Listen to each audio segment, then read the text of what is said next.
बोले कृष्ण भगवान की जय। आज आपको एक गुरु और शिष्य के बारे में बताता हूं। भगवान परीक्षा लेते हैं, गुरु परीक्षा लेते हैं। हर एक अच्छे आदमी की परीक्षा ली जाती है, खराब आदमी की, दुर्गुणी आदमी की, जो ईर्ष्या देश डाह से रहते हैं, उनकी नहीं ली जाती। तो एक बार की बात है कि महर्षि दुर्वासा गए द्वारिका, और द्वारिका जाकर के एक आश्रम में रुके। बोले जाओ कृष्ण को यहीं बुलाओ। कृष्ण उनको गुरु मानते थे। जब वो आए, कृष्ण भगवान सुने कि गुरु जी आए हैं, तो दौड़े दौड़े नंगे पांव चले आए। अब बोले महाराज हमारे लिए कुछ आज्ञा हो तो बताइए, और आप हमारे यहाँ चलिए, राज सिंहासन पर बैठिए। बोले नहीं, हम ऐसे नहीं जाएंगे, हमें एक पालकी ले आओ और रुक्मिणी और तुम अगल बगल में खींचो, बैल की तरह जुतो, उस पर मैं बैठ के जाऊंगा। बोले जो आज्ञा महाराज। गए तुरंत रानी रुक्मिणी से बोला कि रुक्मिणी आपसे हमें कुछ चाहिए। बोले अरे महाराज जो कहिए। बोले हमारे गुरुजी आए हैं और बोले हैं कि बैल की तरह जुट के पालकी को खींचो, हम उस पर बैठेंगे तब तुम्हारे यहाँ चलेंगे। बोले चलिए चलिए महाराज, ऐसा भाग्य कहाँ कि गुरु की पालकी को हम खींचें।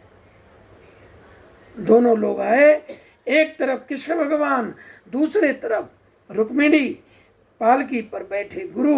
उन्होंने अपने चेलों को भी बैठा दिया और दुर्गम रास्ता से बोले चलो। दुर्गम रास्ता से गए, लेकिन भगवान भी पीछे नहीं हटे। भगवान भी तो भगवान ही थे। उन्होंने बोला नहीं, गुरु का आशीर्वाद जरूर पाऊंगा चाहे कुछ हो जाए।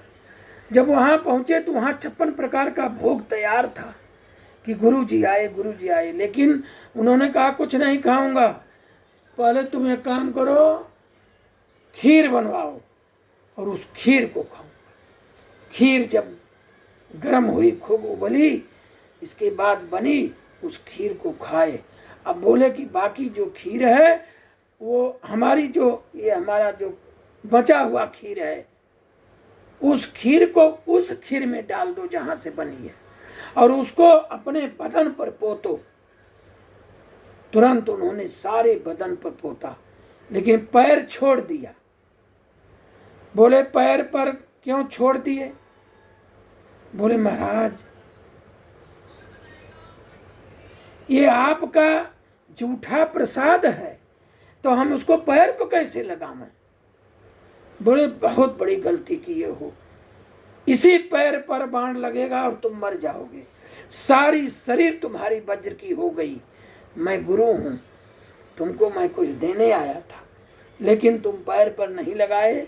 अब यही पैर कमजोर रह गया, ऊपर का, नीचे का हिस्सा, और वही नीचे के हिस्से पर बहेलिया ने बाण मारा था और कृष्ण भगवान गोलोकवासी हो गए थे।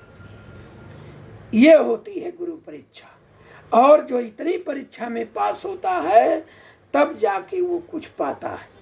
बोले गुरु महाराज की जय।